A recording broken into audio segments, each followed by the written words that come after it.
오늘 말씀의 제목은 믿음이 작은 자들입니다. 여러분 혹시 이런 상상 해보신 적 있으신가요?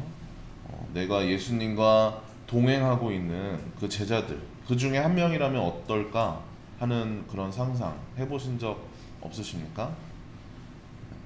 이게 아니더라도 신앙생활 하다 보면 한 번쯤 예수님과 실제로 동행한다면 어떨까 하는 생각을 해볼지도 모릅니다.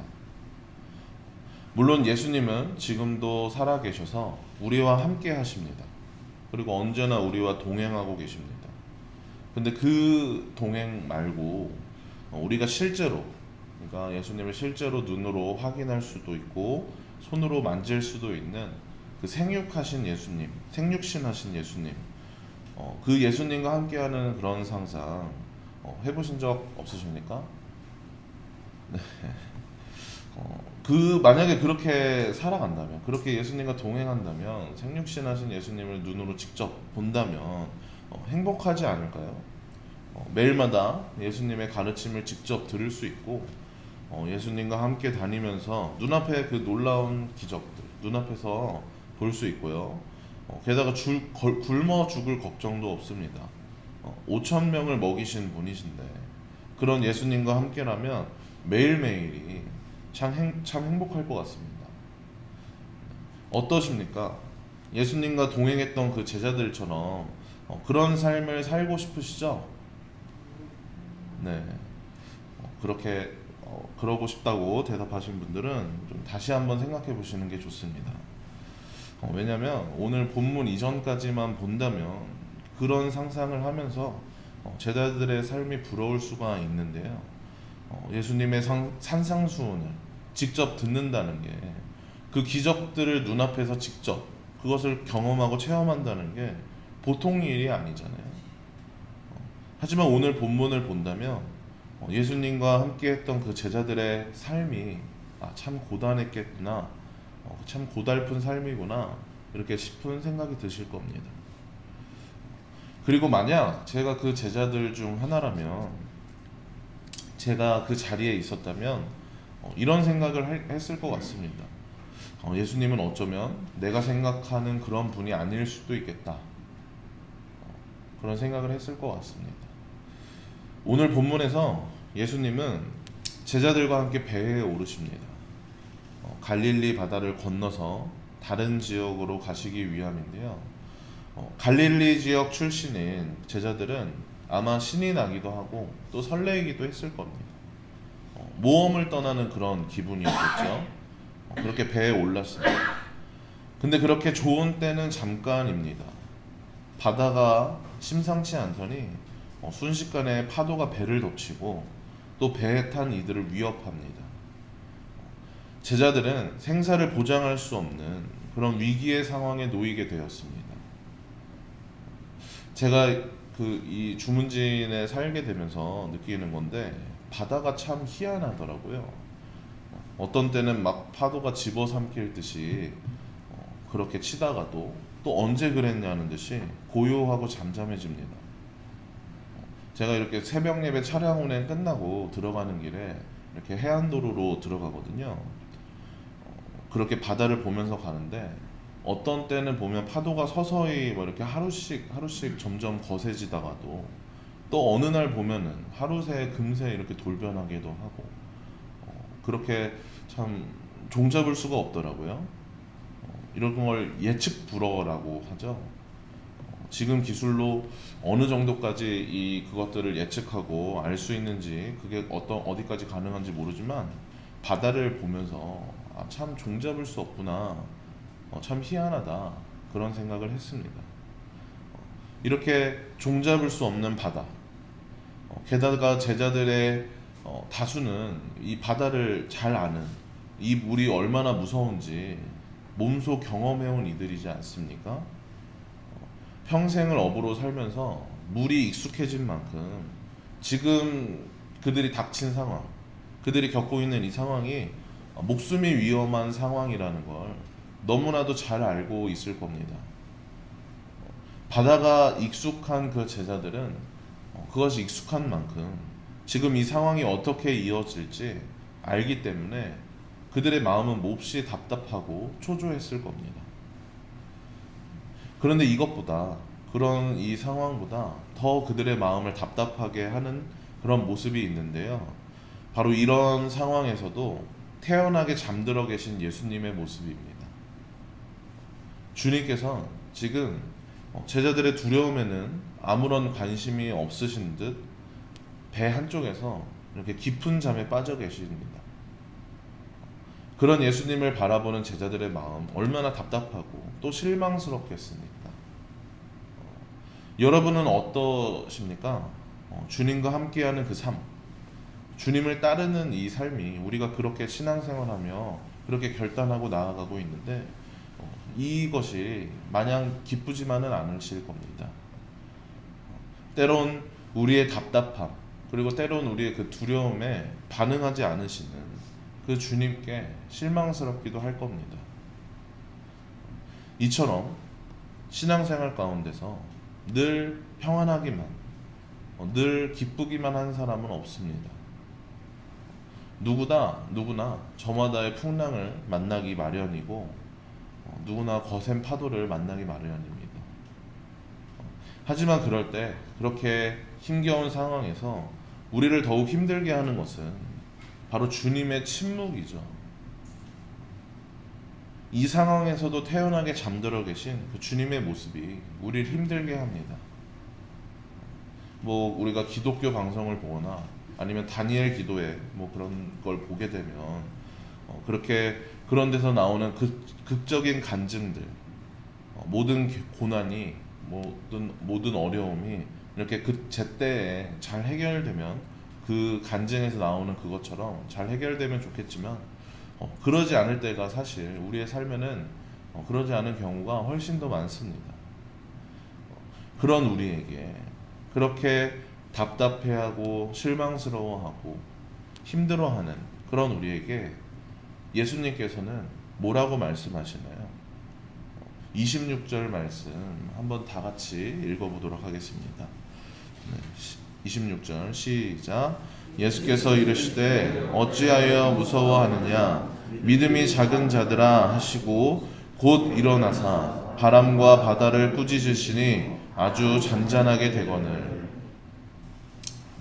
제자들의 그 애원의 자리에서 일어나신 주님은 그들의 작은 믿음을 질책하시고 바람과 바다를 꾸짖어서 잔잔하게 하셨습니다. 이를 통해서 분명히 확인할 수 있는 것, 예수님은 어떤 분이시라는 겁니까? 바로 바람과 그리고 바다를 다스리시는 창조주시라는 겁니다. 제자들은 예수님께서 행하셨던 그 기적에는 열광했지만 그 안에 담긴 그 창조의 섭리, 그것들은 보지 못했습니다. 그리하여서 정작 그 위기 가운데, 자신들에게 닥친 그 위기 가운데서는 자신들이 원하는 때에 자신들이 원하는 그 방식으로 예수님이 움직여 주기만을 바랬던 겁니다. 물론 우리가 그런 반응들을, 우리가 그런 그 제자들이 그렇게 반응하는 것을 우리는 충분히 이해할 수가 있습니다. 지금 그 제자들의 상황에서 태연하게 반응할 수 있는 사람이 누가 있겠습니까? 큰 파도가 덮치고 이렇게 배가 뒤집히려고 하는데 이 파도에, 이 바람에 죽어간 이들을, 그런 사람들을 여럿을 보았는데 그 상황에서 태연하게 반응하기란 쉽지 않을 겁니다. 다만 무엇을 얘기하는 것이냐면, 본문이 폭로하고 있는, 우리가 읽은 이 말씀이 드러내고 있는 그 제자들의 불신앙, 그것에 우리는 주목을 해야 합니다. 그 믿음이 없음에 우리는 주목을 해야 합니다. 그 믿음 없음은 창조주 하나님에 대한, 그 하나님이신 예수님에 대한 불신을 말하는 것입니다. 제자들에게 있어 그 바람과 파도, 그렇게 자기들이 겪고 있는 이 어려운 상황은 거대한 악입니다. 하지만 하나님 아버지, 그 하나님 아버지와 함께 천지창조를 이루신 예수님의 시선에서 그 험난한 그 상황은 예수님이 지으신, 하나님이 지으신 피조 세계에 불과합니다. 제자들의 눈으로 봤을 때는 그렇게 닥쳐오는 거센 풍랑이 자기의 목숨을 위협하는 그런 것이지만, 예수님의 시선에서 봤을 때는 피조 세계의 하나에 불과하다는 겁니다. 아무리 거센 파도가 오더라도, 그것이 아무리 목숨을 위협하더라도 예수님의 입장에선 예수님께서 지으신 세계 안에 있는 것이죠. 제자들은 잊고 있습니다. 무엇을 잊고 있냐면 그들의 조상들이 겪었던 일들을 잊고 있는 겁니다. 홍해 바다를 가르셔서 그들의 조상을 출애굽시키셨던 그 놀라운 하나님의 권능을 잊고 있습니다. 범람한 그 요단강 강물을 끊어내셔서 약속의 땅인 그 가나안 땅에 들어가게 하신 창조주 하나님을 그 제자들은 잊고 있습니다. 그리고 이것은 다르게 보면요, 성육신하신 예수님, 이 땅에 오신 그 예수님을 알아보지 못하고 있는 겁니다. 그분이 어떤 분이신지, 우리를 강대국들에게서 지켜주고 다시 한번 이스라엘을 부흥시켜줄 그런 존재로 여겼을 뿐, 예수님을 하나님으로, 구주로 바라보지는 못하고 있는 겁니다. 그렇기 때문에 예수님께서 그들의 작은 믿음을 질책하시는 건 그들이 예수님을 바라보는 그 시각이 작기 때문에, 그 정도에 미치고 있기 때문에 그것을 지금 지적하고 말씀하고 계시는 겁니다. 이 사건 이후에서 이어지는 그 사건들을 통해서 제자들이 예수님이 알아보지 못하고 있음을 다시 한 번 더 보여주는데요. 28절에서 34절 그 말씀들은 제자들과 대조되는 어떤 다른 존재들을 보여주죠. 그렇게 소동을 겪고 예수님과 제자들은 가다라라는 지역에 가게 됐는데, 그곳에는 귀신 들린 두 사람이 있다고 기록하고 있습니다. 그 지역에서는 꽤나 악명 높은 그들이고 많은 사람들이 두려워서 그들이 있는 그 길로도 지나가지 못하는 그런 자들이었습니다. 그런 그들의 반응이, 예수님을 보게 된 그들의 반응이 어떠냐면 제자들과 다른 모습을 우린 볼 수 있는데요. 29절 말씀 한번 같이 읽어보도록 하겠습니다. 시작. 이에 그들이 소리질러 이르되 하나님의 아들이여, 우리가 당신과 무슨 상관이 있나이까? 때가 이르기 전에 우리를 괴롭게 하려고 여기 오셨나이까? 하더니, 이 반응이 제자들과 대조되는 것을 볼 수 있습니다. 제자들은 그저 예수님을 능력이 뛰어난 그런 어떤 인간 정도로 여겼을지 모릅니다. 그런 거 있잖아요. 저 사람은 뭘 해도 되겠다. 그러니까 이 정도로 바라왔던 것이죠. 하지만 예수님이 누구신가요? 저 귀신들의 말과 같이 하나님의 아들이시며 전능하신 하나님이십니다. 제자들의 문제를 해결해주고 사람들의 필요를 채워주고 굶어 죽지 않게 하시는 그런 분이 아니라, 천지를 지으시고 온 만물을 만드시고 이 세상을 지금도 그분의 섭리로 정의와 공의로 다스리고 계시는 분이 바로 예수님이십니다. 그런 예수님을 눈앞에 두고도 제자들은 알아보지 못하는 것입니다. 그리고 이것은, 그 제자들의 모습은 어쩌면 우리들의 모습일지 모릅니다. 예수님의 존재 그 자체보다는 예수님이 어떤 분이시냐 하는 그것보다는 그 능력에 더 시선이 집중되어 있는 그런 연약함은 바로 우리의 모습입니다. 저마다 겪는 그 삶의 어려움들이, 그리고 삶의 그 고난들, 그것들을 헤쳐나가기 위해서 예수님의 그 놀랍고 신비한 그 기적들, 예수님의 그 능력을 우리는 바랄 수 있고, 그리고 눈앞에 그것이 나타나길 바라는 것은 너무나 당연한 일입니다. 하지만 그보다 중요한 것은 예수님이 누구신지, 예수님이 어떤 분이신지를 아는 것입니다. 우리는 무엇에 더욱 집중해야 하냐면 예수님의 그 정체성에 더욱 집중해야 합니다.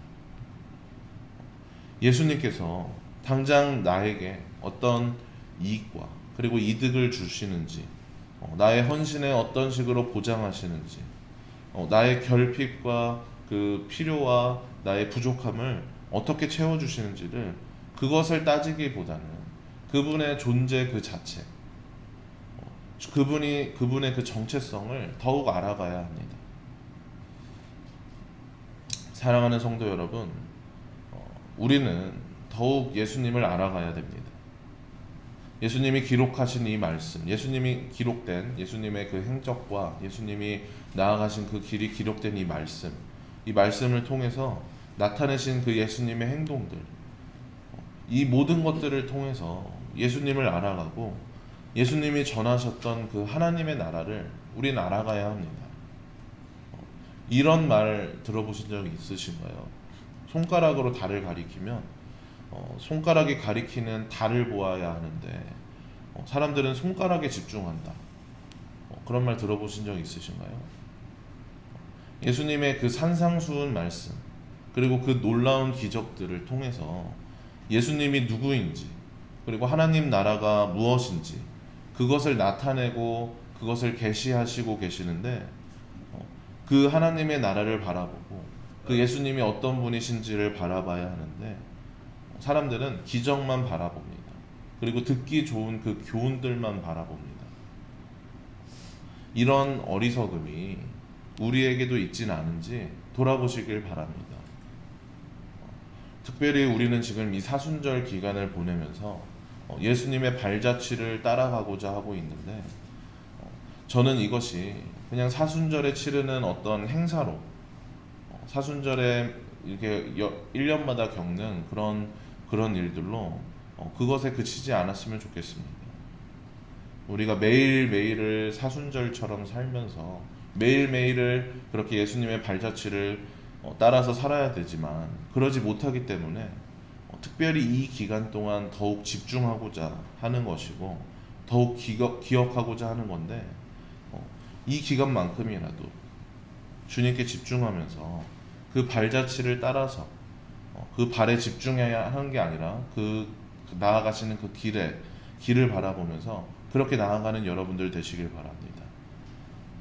그리하여서 이 시간 통해서 아주 조금이라도, 그것이 참 작은 것이겠지만 예수님이 누구신지, 그분이 무엇을 가리키고 있는지, 그분이 무엇을 바라보고 계시는지 그렇게 깨달아 가시는 여러분들 되길 바랍니다. 그래서 믿음이 작다고 질책을 들었던 제자들이 변화되었던 것처럼 그렇게 성장해 가시는, 그렇게 변화되어 가시는 여러분들 되길 바랍니다.